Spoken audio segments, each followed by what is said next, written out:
আমার বেশিরভাগ ভিডিওর কমেন্ট বক্সে যে কমেন্টটা সবথেকে বেশি আসে, যে কোশ্চেনটা সবথেকে বেশি আসে, সেটা হচ্ছে ভাই আমি গ্রাফিক ডিজাইন শিখতে চাই, আমার অনেক ইচ্ছা, বাট আমি কোথা থেকে শিখবো, কীভাবে শুরু করব। বাট গ্রাফিক ডিজাইন করার জন্য অনেকেই ভাবে যে কোর্স করা দরকার, কোনো প্রতিষ্ঠানে যে কোর্স করা দরকার। অনেকে কমেন্ট করছে যে ভাইয়া কোনো প্রতিষ্ঠান এমন সাজেস্ট করেন যেখানে যে কোর্স করে আমি গ্রাফিক ডিজাইন শিখতে পারি। আরেকটা কমেন্ট সবথেকে বেশি আসে, সেটা হচ্ছে আমার কাছে ডিভাইস নাই, মানে আমার ল্যাপটপ বা কম্পিউটার নাই, আমি মোবাইল আছে আমার কাছে, আমি মোবাইল দিয়ে গ্রাফিক ডিজাইন শিখতে চাই, এটা কি পসিবল? সো আমি মোটামুটি গ্রাফিক ডিজাইন যারা শিখতে চান এবং যাদের ডিভাইস নাই তারা কীভাবে শিখবেন, এর দুটো কোশ্চেনের এই অ্যান্সার দেওয়ার চেষ্টা করবো। সো ফিরছি ছোট্ট একটা ইন্টার পরে, সঙ্গেই থাকুন।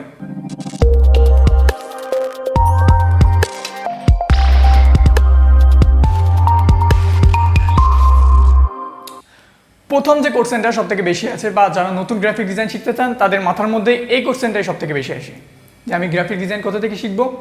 বা আরেকটা জিনিস সব থেকে মাথার মধ্যে যেটা বেশি ঘুরপাক খায়, সেটা হচ্ছে কোনো প্রতিষ্ঠান থেকে কোর্স করে আমি গ্রাফিক ডিজাইনটা কমপ্লিট করা।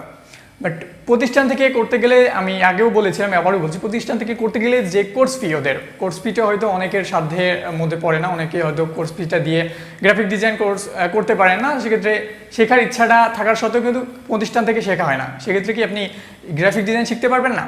এটা কিন্তু ভুল। গ্রাফিক ডিজাইন আপনি নিজের মতো করে শিখতে পারেন। সেক্ষেত্রে কিছু বেসিক আইডিয়া আপনার কাজে লাগাইতে হবে এবং কিছু সার্চ নলেজ আপনার থাকা লাগবে। সো এটা নিয়ে আমি আরেকটা ভিডিও বানিয়েছিলাম, যে how to become a graphic designer, সহজে কীভাবে গ্রাফিক ডিজাইনার হওয়া যায়, এমন টাইপের একটা ভিডিও বানিয়েছিলাম। ওইটা যদি কেউ না দেখে থাকেন, সেক্ষেত্রে একটু দেখে আসলে সব থেকে বেটার হবে আপনাদের জন্য। আপনার যদি গ্রাফিক ডিজাইন শুরু করতে চান, সেক্ষেত্রে ওইটা আরেকটু হেল্পফুল হবে।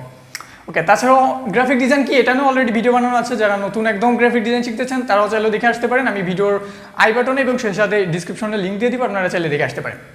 সো গ্রাফিক ডিজাইন যারা নতুন শিখতে শুরু করেছেন, তাদের সর্বপ্রথম যে সমস্যা আসছে সেটা হচ্ছে কোথা থেকে শুরু করবেন এটা না বোঝা। সো আমি এটার জন্য কম্পিউটার স্ক্রিনে দেখাবো যে কীভাবে আপনি গ্রাফিক ডিজাইন শুরু করার জন্য যে সূচিপত্র বা লিস্ট কীভাবে শুরু করবেন, কোথা থেকে শেষ করবেন, এটা খুঁজে পাবেন এবং সেইভাবে কাজ করবেন। এটা আমি কম্পিউটার স্ক্রিনে দেখিয়ে দিব। সো চলুন কম্পিউটার স্ক্রিনে যাওয়া যাক। সো একদম প্রথমে আপনারা গুগলে চলে যাবেন, গুগলে যে সার্চ করবেন অনলাইন ফটোশপ কোর্স বা অনলাইন ফটোশপ, যেটা লেখে না কেন অনলাইন ফটোশপ কোর্স লিখলে সব থেকে বেটার হবে। অনলাইন ফটোশপ কোর্স লেখার পর এগুলো অ্যাড। সো আমরা একটু নিচে যাই, একটা ওয়েবসাইটে ঢুকি। এখানে অনলাইন ফটোশপ বা ফটোশপের যে ক্লাসগুলো আসে, এরা পেইড, অবশ্যই পেইড করায়। সো আমাদের মূল টার্গেট হচ্ছে এদের থেকে ফটোশপের যে কোর্সের লিস্টটা আছে সেটা নিব আমরা। ফটোশপ শিখলে কিন্তু ফটোশপ, এটা যে ফটোশপে শিখতেছি, ফটোশপ দিয়ে বলতেছি, এগুলো ফটোশপ দেখাচ্ছি। ওজনটা হলে আপনারা অন্যরা দেখতে পাচ্ছেন, এখানে আরও আছে আদবি ইলাস্ট্রেটর, আদবি আফটার ইফেক্ট বা আদারওয়াইজ যে সফটওয়্যারগুলো আছে এখানে দেখতে পাচ্ছেন যে আদবি ইলাস্ট্রেটর, ইনডিজাইনার সব কিছুই আছে। সো আমরা প্রথমে ফটোশপটাই দেখি। ফটোশপ দেখার জন্য এখানে জাস্ট এই যে ইনি যে কোর্সগুলো করাচ্ছে, আমরা জাস্ট এখানে ক্লিক করলাম। ক্লিক করার পর একটু ওয়েট করি।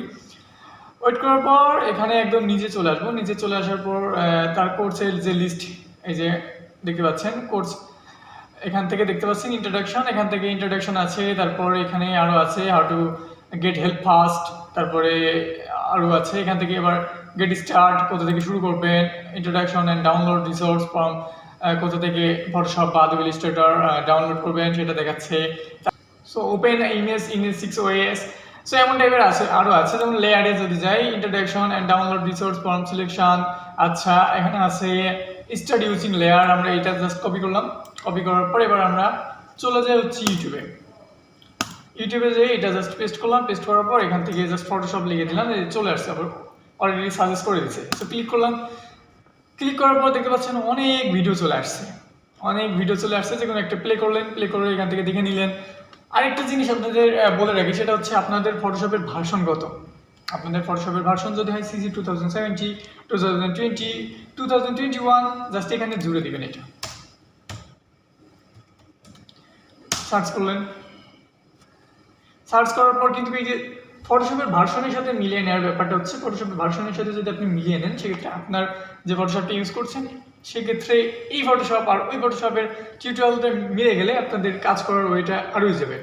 বাট বেসিক্যালি ফটোশপের সিসি ভার্সন যতগুলো আছে সবগুলাই সেম। টুলসগুলো হয়তো কিছু আছে, কিছু নাই, ফিচার্স একটু আপডেট, একটা ফিচার্স একটু নাই, অন্যটায় আছে। তাছাড়া বেশি কিছু যে ডিফারেন্ট, বেশি কিছু আলাদা এমন কিছু না। সো এইভাবে সার্চ করলেন, সার্চ করার পর এখান থেকে একটা টিউটোরিয়াল দেখে নিলেন বা 2-3টা দেখলেন, 4-5টা দেখলেন। এটার একটা সুবিধা দেখেন, আপনি যদি কোনো প্রতিষ্ঠানে কোর্স করতে চান সেক্ষেত্রে কিন্তু এতগুলো দেখাবে না। আপনি যখন নিজে শিখতেছেন নিজের মতো করে, তখন কিন্তু অনেকগুলা শিখতে পারছেন। অনেকগুলা দেখে আপনার যেটা ভালো লাগে, যেটা সব থেকে সহজ মনে হয় সেটা শিখলেন।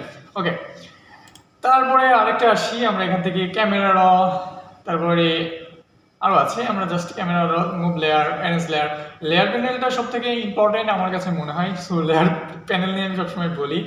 আচ্ছা, লেয়ার প্যানেল নিয়ে 2টা আছে। সো এখানে দেখতে পাচ্ছেন আরও আছে ক্যামেরা র। সেখান থেকে ক্যামেরা র অ্যান্ড মাস্ট ডিটেকশন, এটা কপি করলাম। কপি করার পর এখানে জাস্ট পেস্ট করে দিলাম, এখানে ফটোশপ লিখলাম।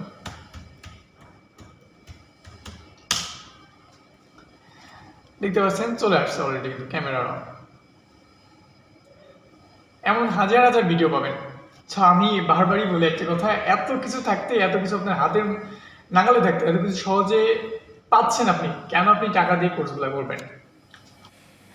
সো আরেকটা ব্যাপার হচ্ছে, সেটা হচ্ছে আচ্ছা আমি তো শিখলাম, আমি নিজে শিখলাম, বুঝলাম যে আমি সার্চ করে এভাবে শিখতে পারছি, বাট অনেক সময় আমার অনেক ধরনের সমস্যা পড়তে হতে পারে, মানে আমার অনেক ধরনের সমস্যা হয়। আমি যখন প্রথমে শিখতাম আমার অনেক সমস্যা হতো। অবশ্য আমার একটা মামা ছিল, সে মাঝে মাঝে অনেক ভালো হেল্প করছে আমার। সো এইভাবে যদি আপনার কেউ না থাকে, কেউ থাকলে তো সেটা বেটার। আর যদি কেউ না থাকে কী করবেন? আপনি তো ফেসবুক ইউজ করেন, অধিকাংশ মানুষ এখন সারাদিনই ফেসবুক ইউজ করে। সো ফেসবুকে এমন গ্রাফিক ডিজাইন রিলেটেড অনেক গ্রুপ আছে, অনেক গ্রুপ আছে, যেখানে এই গ্রাফিক ডিজাইনাররা নতুন যারা শিখতেছে তারাও আছে, বিভিন্ন ধরনের পোস্ট করে, বিভিন্ন ধরনের সমস্যা তারা শেয়ার করে, এবং শেয়ার করার পর ওখান থেকে একটা প্রবলেম সলভের অ্যান্সার চলে আসে।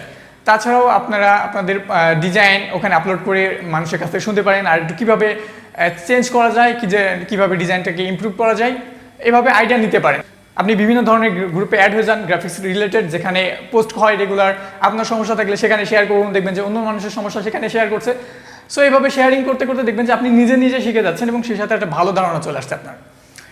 এর মাঝে আরেকটা কথা বলতে চাই, আমাদের AKIB কিন্তু একটা অফিসিয়াল ফেসবুক পেজ এবং একটা অফিসিয়াল গ্রুপ আছে। আপনারা চাইলে ওখানে জয়েন করে ওখানেও পোস্ট করতে পারেন। ওখানেও কিন্তু আমরা চেষ্টা করবো যতটুকু সম্ভব আমাদের প্রবলেমগুলো সলভ করা। এবং দ্বিতীয় যে টপিকটা ছিল বা দ্বিতীয় যে কোশ্চেনটা ছিল, সেটা হচ্ছে আমার কাছে ডিভাইস নাই, আমি কীভাবে গ্রাফিক ডিজাইন শিখবো, বা আমার কাছে মোবাইল আছে, আমার তো ল্যাপটপ বা ডেস্কটপ এই সময় নাই, আমি কি গ্রাফিক ডিজাইন শিখতে পারবো না? যারা এই সমস্যায় আছেন যে ডিভাইস নাই কিন্তু গ্রাফিক ডিজাইনে ইচ্ছা আছে, গ্রাফিক ডিজাইন ভালো লাগে, সো তাদের বলবো যে গ্রাফিক ডিজাইন হ্যাঁ মোবাইল দিয়েও শেখা যায়। অনেক অ্যাপ্লিকেশন আছে যেখানে গ্রাফিক ডিজাইন করা যায়। ফটোশপ টাইপের অনলাইন ফটোশপ নামে একটা ফটোপিয়া যে ওয়েবসাইটটা আছে, এটা নিয়ে আমি অলরেডি একটা ভিডিও বানিয়েছিলাম, যারা দেখেন নাই এটার লিঙ্কও দিয়ে দিব। সো দেখে আসবেন, এখান থেকেও কিন্তু শিখতে পারেন। সেক্ষেত্রে আপনার মোবাইলটা করুন, ব্রাউজারটাকে ডেস্কটপ মোড করে নেবেন। ডেস্কটপ মোড করে নেওয়ার পর আপনার মোবাইলে যদি ইউএসবি সাপোর্ট করে, সেক্ষেত্রে একটা কিবোর্ড এবং মাউস লাগিয়ে নেবেন, যাতে কাজটা ইজি করা যায়। তাছাড়াও আদারওয়াইজ কিছু অ্যাপ্লিকেশন আছে যেখানে গ্রাফিক ডিজাইন করা যায়, এবং সেই সাথে কিছু আইডিয়া পাওয়া যায়। পরবর্তীতে যখন আপনি ডিভাইস কিনবেন সেক্ষেত্রে আপনার কাজে লাগবে। সবথেকে মোস্ট পপুলার যে অ্যাপ্লিকেশন সেটা হচ্ছে PIXELLAB। সো PIXELLAB-এ কিন্তু অনেক ভালো ডিজাইন করা যায়। আমরা যে ডিজাইনগুলো করি ফটোশপ বা অ্যাডোবি ইলাস্ট্রেটরে, সেম কাজটা ওখানে করা যায়। ওখানে একটু সহজ, এখানে একটু অন্য মানের, মানে টুলস প্যানেল বেশি, ওখানে একটু ইজিভাবে করা যায়। বাট ওখান থেকে যদি আপনি শিখতে পারেন, তাহলে কিন্তু পরবর্তীতে ফটোশপে বা অ্যাডোবি ইলাস্ট্রেটরে কাজ করলে সেক্ষেত্রে আপনার কাজগুলো আর একটু ভালো হবে। আপনি বিভিন্ন ধরনের, যেমন বিশেষ করে লেয়ার প্যানেল যেখানে আছে, ওখানে কিন্তু একটা লেয়ার প্যানেল আছে অলরেডি, লেয়ার প্যানেলের সম্পর্কে আইডিয়া চলে আসবে। সো লেয়ার প্যানেল সম্পর্কে আইডিয়া আসলে আপনি ফটোশপ যখন ইউজ করবেন, যখন আপনার ডিভাইস হবে, সেক্ষেত্রে আপনার কাজগুলো আরও ইজি হবে, আপনি আরও ভালোভাবে স্মুথলি বুঝবেন। সো যারা PIXELLAB নিয়ে জানেন না, PIXELLAB সম্পর্কে একদম নতুন, তারা যদি ইউটিউবে সার্চ দেন হাজার হাজার ভিডিও চলে আসবে, দেখবেন PIXELLAB-এর। সো তাছাড়াও যদি আপনারা চান যে PIXELLAB-এর নিয়ে একটা ভিডিও করতে, আমি অবশ্যই ভিডিও করবো। যারা যদি চান অবশ্যই কমেন্ট বক্সে কমেন্ট করে জানাবেন। সো আজকের ভিডিওটা এই পর্যন্তই, আশা করি আপনারা বুঝতে পেরেছেন। তাছাড়াও যদি বুঝতে না পারেন আমাকে নক করতে পারেন বা কমেন্ট বক্সে কমেন্ট করে জানাতে পারেন। সেই সাথে আবার বলবো, আপনারা চাইলে কিন্তু আপনাদের কমেন্টগুলো বা আপনাদের যে প্রশ্নগুলো আছে মনের মধ্যে, সেই প্রশ্নগুলো আমার সাথে শেয়ার করতে পারেন, আমাদের গ্রুপে পোস্ট করতে পারেন। সেখানে যারা আছে যদি পারে শেয়ার করে অবশ্যই অ্যান্সার করার চেষ্টা করবে। সো যদি আপনি চ্যানেলে নতুন হন, প্লিজ সাবস্ক্রাইব করে পাশে থেকে বেল আইকনটি বাজিয়ে দেবেন।